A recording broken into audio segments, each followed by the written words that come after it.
and welcome to the Books on Asia podcast, sponsored by Stonebridge Press, publisher of fine books on Asia for over 30 years, located at www.stonebridge.com. And I'm your host, Amy Chavez.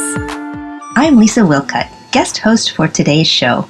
I am delighted to welcome Meredith Mckinney, an award-winning translator who I am sure needs no introduction to anyone familiar with classical Japanese literature in English. Meredith has translated so many of the fundamental bedrock standards of the classical Japanese canon, all the way from antiquity to modern literature. Her books include such gems as Sei Shonagon's 11th century classic, The Pillow Book, and the 14th century Essays in Idleness, which was published along with the Hojoki.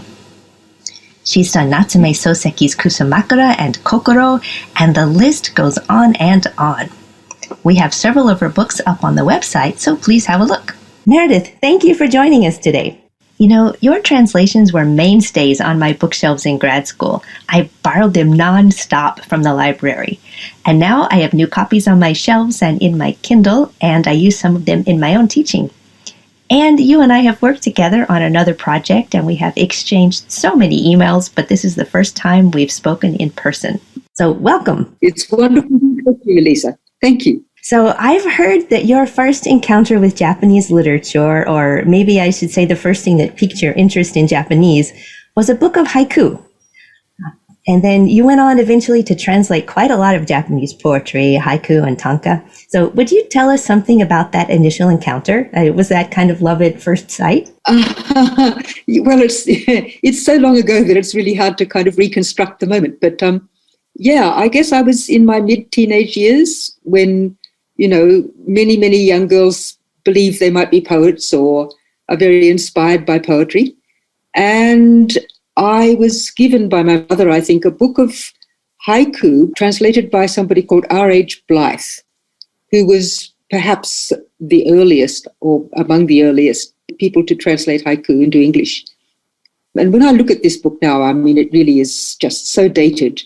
It's more a kind of an English romantic version of what haiku is than he had any real understanding of it. But it was very moving for me, and it was an astonishing window into a whole little world that I had no idea about. So it sort of lodged in my mind as something that suggested Japanese literature might be interesting. And I guess that was somewhere behind my decision to study Japanese at university. So did that lead you to try your hand at translation, or was that something else? Well, actually, there was a huge gap between the 16-year-old who read the haiku book and somebody in her, I guess, probably mid-30s.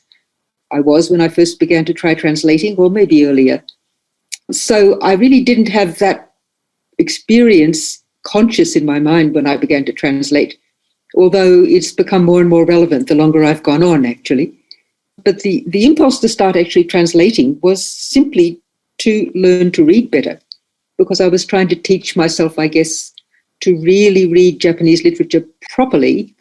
And in order to do that, trying to grasp just how the sentences were working. And it was a sort of a natural instinct, I guess, to try putting things into English just to see what I could do with what I was reading, really. So it sort of took off from there. You know, that's fascinating. And I think maybe a lot of our listeners are probably also Japanese learners. I wonder if you may have just sparked a revolution in translation, translators out there. And just looking over this amazingly wide range of things that you've done, I wonder if thinking about translation as this engagement with reading, is it that your translations have followed your interest as a reader? Well, until I actually began to translate for publication, that was exactly how I was translating. And that was the wonderful thing about it. I was free to, you know, sort of smell my way along the trail that I was after and find it in the process of putting it into my own words. So I think it's a very different thing if you're translating something that you're told to translate. You know, you sort of come at it as a sort of an object. But for me, this was something that I wanted to get to know the way you want to get to know an exciting person. So it was always infused with, you know, fascination and a passion to know more and a need to understand what was there rather than to kind of, you know, hone my skills on it.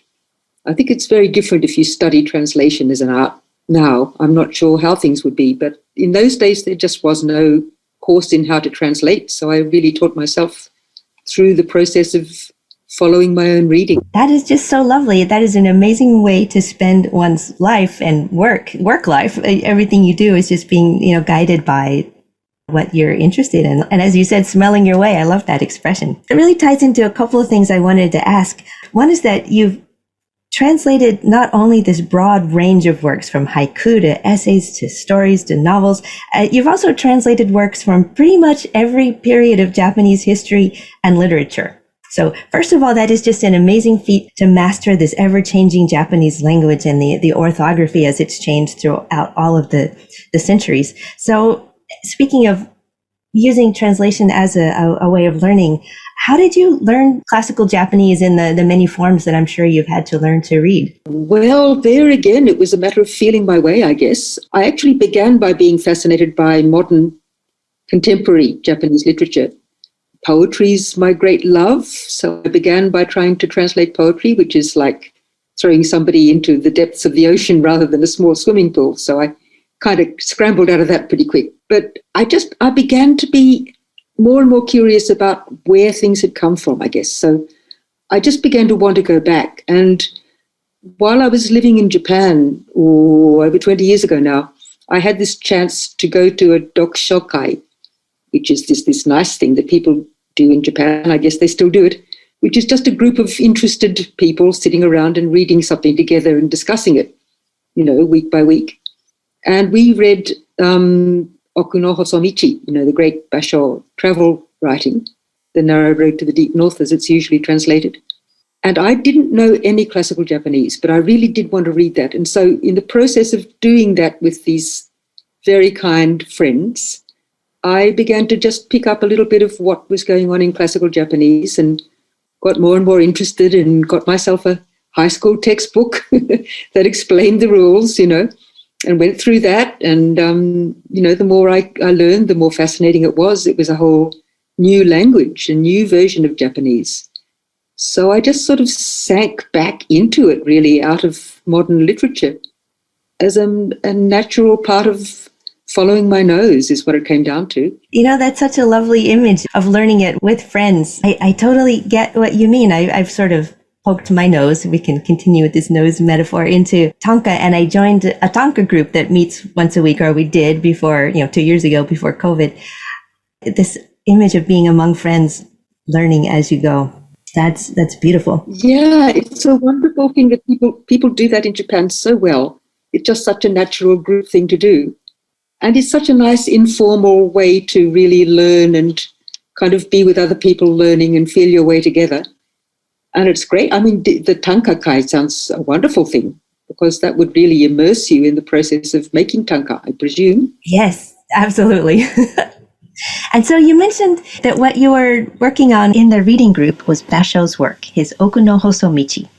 That's something that seems to have really stuck with you, shall we say, this genre of classical travel writing, because now we see it in your more recent book, Travels with the Writing Brush, and that spans from the Manyoshu to Basho.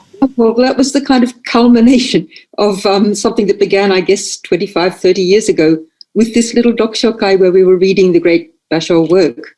From that, I discovered that Basho was deeply immersed in the poetry of somebody who'd lived 500 years earlier than him, which is Saigyō, the monk Saigyō. And I just became interested in Saigyō. And then from Basho, I leapt backwards into Saigyō as I began to read better.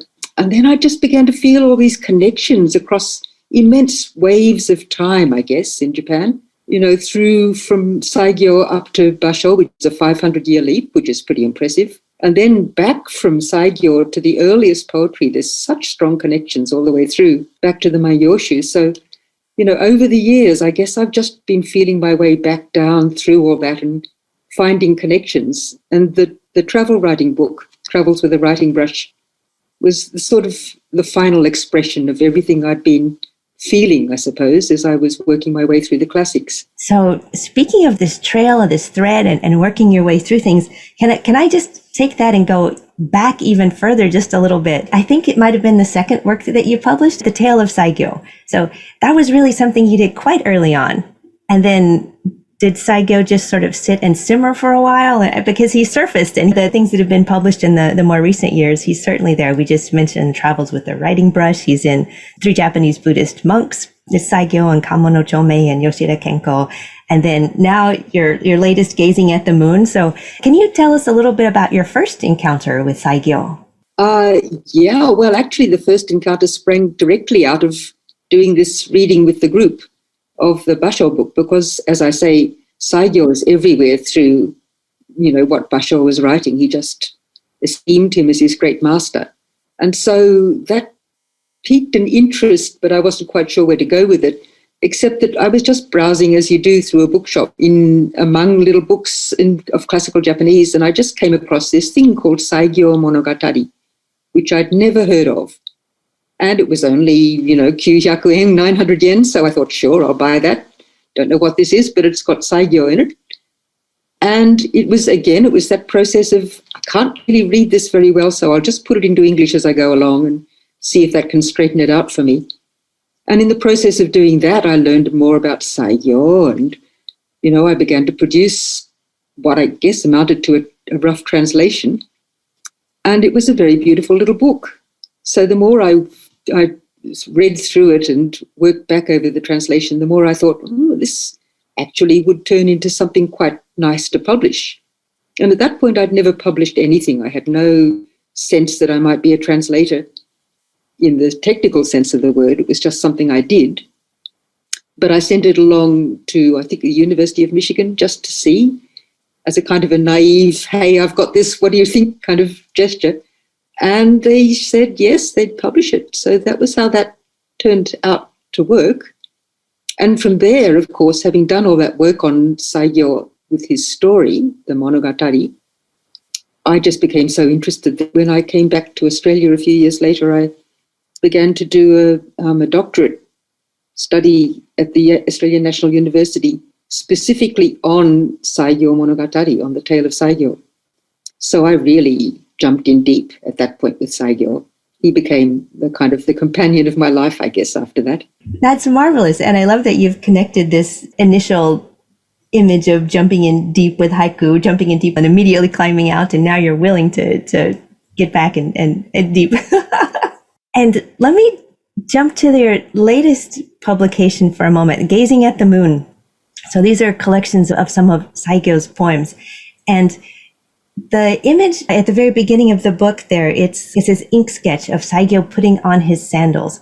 And the image itself is just so charming. And it also seems like a metaphor of this sort of trail that Saigyō has traveled through your life and work, and also through literature. And he seems to have been very influential, and so many poets have followed in his footsteps, traveling and writing as they travel.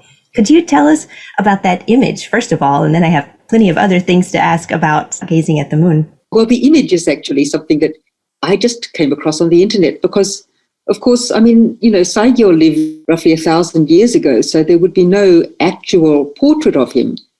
But when I was thinking of publishing this little book of his poems, I was just looking around for what images might be able to be used to accompany the book. And I fell into this wonderful little, in fact, he did a series of Saigyō images, this Hakuin, who's a very famous 18th century Zen patriarch, wonderful, wonderful artist and writer, and wonderful person. And I had no idea that he was interested in Saigyō, who, of course, was many, many centuries before him. But Saigyō is such a key figure for so many people. He wasn't actually a Zen monk because Zen hadn't arrived in Japan then. But, he was taken up by the Zen world, and obviously for Hakuin, he was immensely important. So Hakuin did that style of Zen painting, Zenga, which is kind of wild. Just pick up your brush and go for it. Great sort of swirl of ink and, just a few little tiny strokes and you've got a whole person there. He did that wonderful portrait. So I really wanted that. And I spent a long time trying to find where it was and get the permission to reproduce it and so on. And I'm just so happy that it's there because it's, as you say, Lisa, it's a wonderful portrait. Yes, I'm so happy that it's there. And it's just, it's charming. And as you said, it does have that energy that you see in Zen calligraphy. So since we're audio, our listeners are not able to see it at the moment. Can you describe what's there? Are there some visual elements here that have some resonance either in Saigyō's poetry or just in sort of the vocabulary of traditional Japanese poetry? And what's actually written there on the image? That's a very good question, because Hakuin's calligraphy was extremely hard to interpret. But it turns out to be the beginning of one of the poems that I translated in the book, which is useful. And the image is actually of Saigyō beneath a little sort of swirly brushstroke of a pine branch. And that's because Saigyō was famous for living under an old pine tree for, quite a long time, and writing a series of poems to the pine tree, especially when he had to leave, saying goodbye to the pine and saying, how lonely he felt the pine would be and how lonely he was going to be without the pine. And so it kind of encapsulates this wonderful thing about Saigyō, which is that his depth of response to intimacy with nature, with the natural world, is just everywhere through the poems. And that moment of departure, that moment of being on the road, which is just the essence, I guess, of the traveling monk and the homelessness that's kind of essential for being a Buddhist monk in the world. It's all captured in this, and it's just such a beautiful, tender little portrait, I guess, that it seemed perfect for it. Wow. Thank you. Now I'm even more in love with that little sketch. So you were just mentioning Saigyō's connection with nature. And this might be a good place to ask about the appearance, not just in Saigyō's work, but especially with Saigyō, about nature and impermanence, evanescence, and mono no aware. Because this brings to mind the famous image that's associated with Saigyō of the cherry blossoms and death. Could you tell us about that aspect of Saigyō's work, or in poetry in general, and the connection to his death poem? And then what kind of influence has this had on Saigyō's reception in the world, and how it is that we think about him? Well, it's called the death poem, although nobody really knows when he wrote it. He may have written it fairly early in his life, but he was obviously thinking about his own death when he wrote it. And I'll read the poem to you, and then I'll just explain why it's such a crucial thing for Saigyō's story. I'll read it in my translation, which I have to say is not an adequate translation, but hey. I pray that I may die in spring beneath the blossoms, under that second month's full moon. So that's the little tanka that he wrote, anticipating, I guess, what he would call an ideal death, which is to be in the midst of spring under the blossoms, the flowering cherries. And the second month's full moon, this is in the old calendar, this is the full moon of spring. This is the full moon that is above the blossoms. So essentially what it is it's saying, this is the ultimate moment. It's the moment when the moon is at its fullest.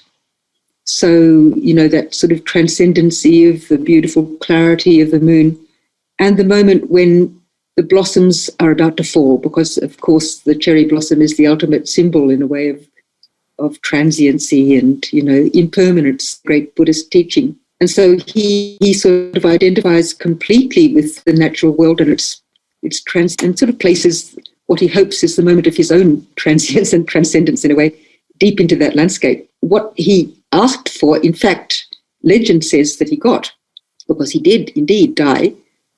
Officially he died the day after, which is a bit unfortunate. But of course, legend adjusted that and said that he died the day before, which was the day of the actual full moon when the cherry blossoms were flowering. So his legend just took off after that. He became an almost saintly figure who could anticipate his own death. And the other thing I didn't mention about this particular day is that it's considered to be the day that the Buddha died traditionally. So, of course, that, links him deeply in with the whole saintly tradition of Buddhist enlightenment and all that he stood for in a way. So from there, the moment of death became the moment when his legend began to live. And it sort of walked off into the world. Well, there was Basho 5 centuries later inheriting all of that. And the process by which it walked off into the world is the tale of Saigyō, the Saigyō Monogatari, which is what I did all my work on.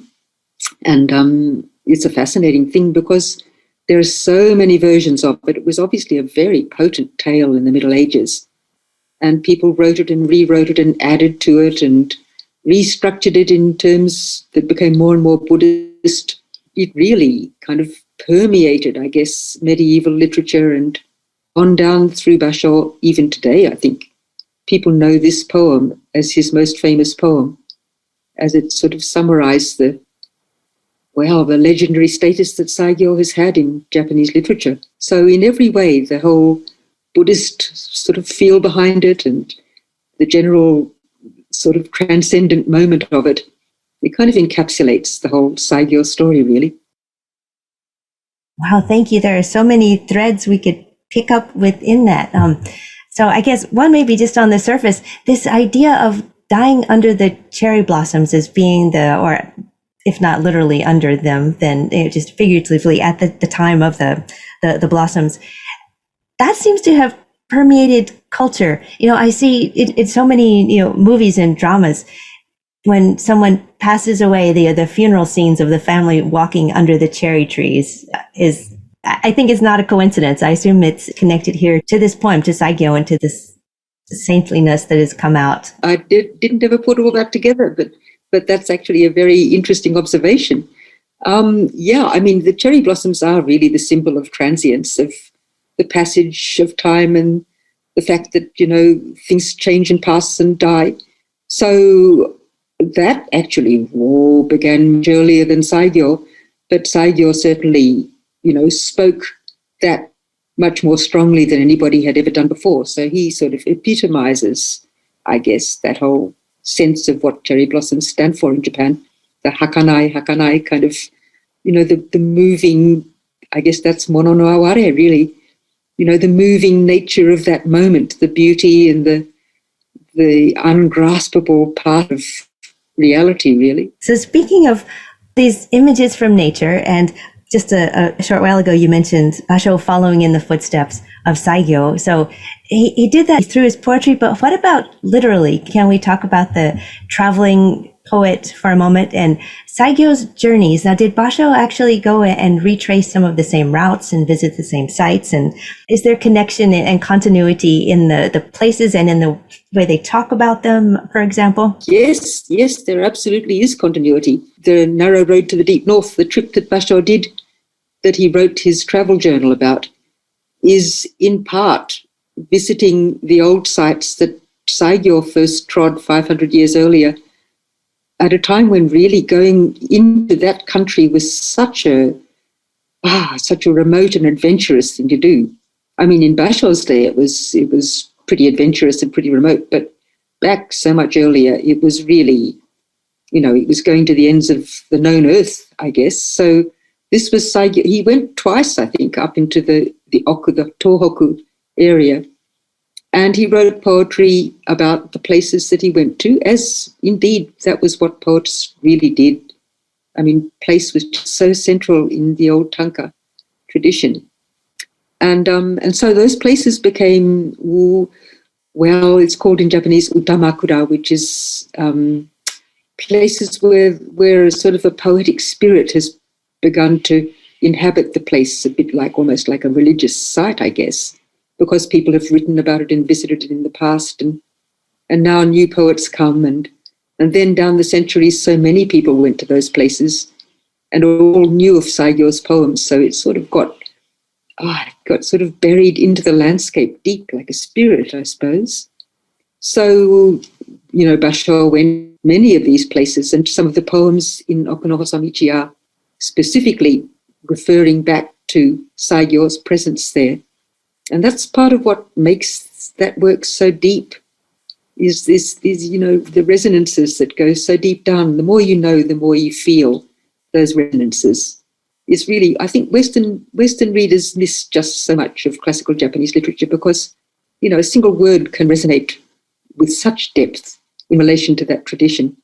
And that's partly why I did Travels with a Writing Brush, really, because I wanted to show just where Basho had come from and what he was working with and referring back to in his writing. There are just so many rich landscapes to explore, landscapes in so many senses of the word there. Now, speaking of landscapes, let me go back to gazing at the moon and ask you about how it came about. Besides your history with Saigyō and all of the poetry, tell us about your environment when you were actually putting this together. Why one more book on Saigyō, and what was going on in your life? The last 2 years have been really momentous for a lot of us. Can you talk about that process? As with so many things that one does, or I do anyway, it all just is a matter of things coming together rather than of having a plan and putting it into action. I guess what was happening in Australia 2 years ago, or two summers ago here anyway, was the end of a terrible drought and a huge bushfire, as we call them, forest fire, which spread it just spread and spread and spread unstoppably for 6 weeks or more. It just burned so much country. And I think, the memory of that is still very, very strong and traumatic in Australia, although there have been so many more terrible fires in, I guess in, the Western North American countries, Canada and America and so on since then, that it may not be foremost in people's minds, but it was a very traumatic experience. And I live in a forest, a eucalyptus forest, which is very susceptible to fire. And one of the two big fires that started this whole thing started very close to me. So I had to leave. I couldn't be in the house because it was just so dangerous. And I was basically living in the city with a friend for the 6 weeks that the fires were raging. And finally, the fire did arrive early last year. It arrived in the forest at the back of my house and burned right up to the house and took most of the forest out. And it was awful. It was horrible. And I was living kind of on some edge in every way, really, I guess, during that time. And at that point, Penguin suggested that, this is completely coincidentally, suggested that they do a little book of the 3 Japanese Buddhist monks, taking some of the things that I'd already translated and adding a third. And they said, so who could the third be? Can you come up with anybody who might add to Kamo no Chome and Yoshida Kenko, who I had already translated?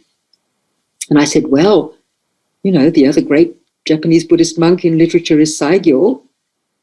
And they said, well, we don't want poetry, basically, which is what almost all publishers say. No poetry. So I thought, oh, well, okay, I'll do something a bit different. So I found another little thing about Saigyō and put that in. But I'd been sort of sparked in my interest, I guess, if you can excuse the fire metaphor. So while the fires raged, I just went nosing around in Saigyō's poems. And I just began to kind of feel my way into how I might translate them. And this was a real revolution for me because I really have a great deal of difficulty with translating Japanese poems, classical poems particularly. I've really tried not to do it, which is impossible, really, because as soon as you start translating classics, there's poetry everywhere. But it's not something that I feel I can do. But I just began to sort of play with them in a rather free way and find my way towards doing something that might work in English at least. And I brought that back with me when I finally managed to come back to my burned forest and my house, which thank God was standing, and began to kind of work away at it a bit more consistently. And then 3 weeks after I arrived back, the first wave of COVID hit. And then we went into lockdown, as did many places, yeah. So at that point, I was actually locked into my house, having just been locked out of it. So it was a real spin around, the whole story. But this carried me through the lockdown nicely because this was the project that I was about to launch for myself anyway. And it kind of freed me up because I had all this wonderful time suddenly. What else is there to do? You translate poetry, right? So that was how it came about as far as... What else would you do? What else would you do? Sure, that's, who would do anything else, really? Yeah, so that's how Gazing at the Moon came into being. And, with things that are really interesting to translate, you really don't have any sense that it might ever be published. You just want to do it. And that was how I felt by doing this. But at the end, I thought, well, Shambhala, they were kind enough to write to me some years ago and say, is there anything Buddhist that you could translate for us. And so I thought, well, maybe they might like this. And they came back and said no poetry, which is what everyone says. But I persisted a bit because I thought, there's more to this than just a book of poems. There's a whole story of Saigyō. And the poems are pretty approachable, really. So if I can just sort of dress it up as a little story of his life, his spiritual life, maybe that would be something they could accept. And they did want it in the end, which is, a wonderful thing. So they have finally produced this little book out of something that I had no idea was going to happen. And it's very pleasing to me that it's worked out like that. That is such a beautiful example of serendipity. But going back to where you started with this and working on this during the fires, and that Kamo no Chome was in there, that just seems so apropos of, he's writing through all this disaster. So that is just a wonderful coincidence. And knowing that backstory is just amazing. Yes, Hojoki is the ultimate book for our time, really, one way and another. And so one more question about gazing at the moon.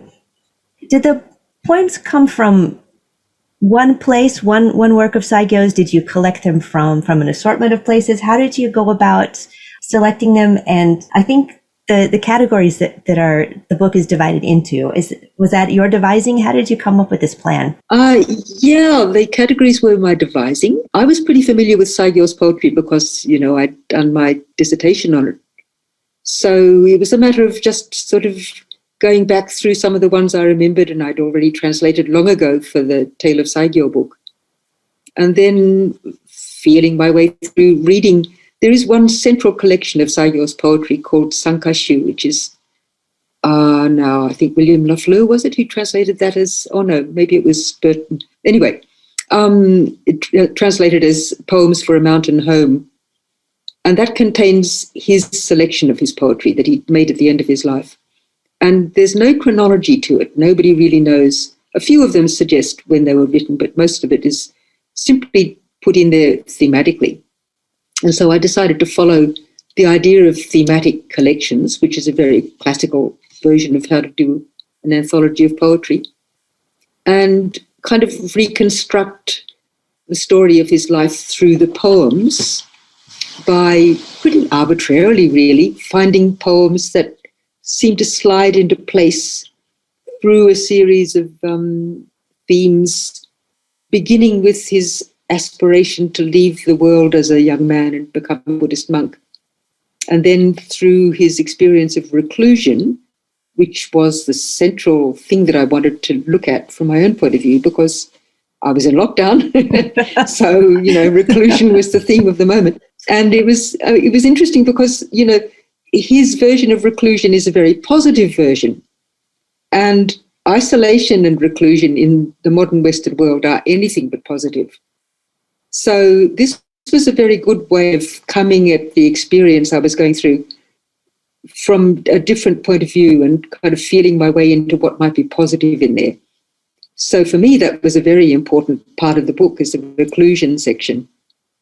But then, of course, it leads on to why was he reclusive? What was he trying to find? What was he trying to do through that? And that led into a little section I called Seeking, which is attempting to find his way towards, what should be perhaps not called, but is generally called Buddhist enlightenment. And, his sense of failure, his sense of groping towards it, his desire for it, his understanding of how impossible it was to achieve. And then occasional moments when he actually perhaps experienced something like that, which I call Finding, as the next section. And then bringing that back to look at the world with Buddhist eyes, in a way, with, the clarity of what he'd understood. That section I called Looking, which is a long section of simply poetry about the world, poetry about what's around him. And a final little section called Awaiting Death, which takes us up to that final death poem.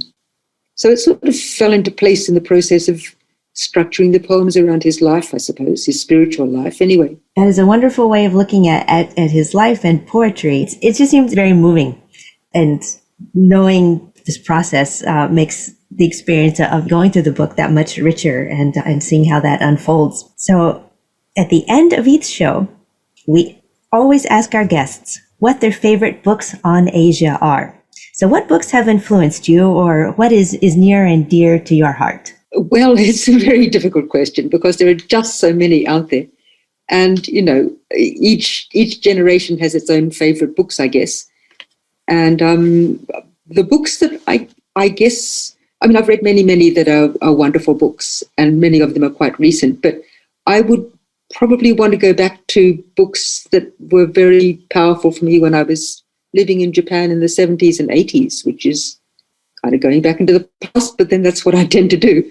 So one of the books that I think I would certainly choose is, well, actually, when I say one of, is anything by a writer called Donald Ritchie, who was just such a wonderful writer about Japan and a wonderful writer of English. He just is a wonderful writer. And I would kind of go between, he did so many things, but one of them is The Inland Sea, which is, of course, a great travel writing example. But the one that I really would like to suggest in this case is something called Different People. Pictures of Some Japanese, I think is the subtitle. And it was these lovely intimate pen sketches of people he knew in Tokyo in the 80s. And it encapsulates the pleasure of being in Japan and knowing Japanese people as friends, as intimates, not as objects of study, which is what so many books had been writing about before when Japanese people were the subject. So definitely Different People is one book that I would say I loved and I think should still be read by many people. And another one is something called The Roads to Sata, which is by Alan Booth, who was, again, a wonderful writer and one of the great travelers, I think. It's a beautiful travel book of he calls it a 2,000-mile walk through Japan. And it's funny, it's tender, it's very perceptive. It's a beautiful piece of travel writing. And I think many people would probably envy the Japan that he saw when he was doing this back in the 80s. And the final one, which is a difficult choice because there are so many kind of jostling for attention, but it's another little book that I think many people might not know now, which is actually by a Japanese doctor called Junichi Saga, or Saga Junichi. And the book is titled Memories of Silk and Straw. And he was a doctor in a little town in Japan, which was full of old people, as these little towns or small villages still tend to be, I suspect.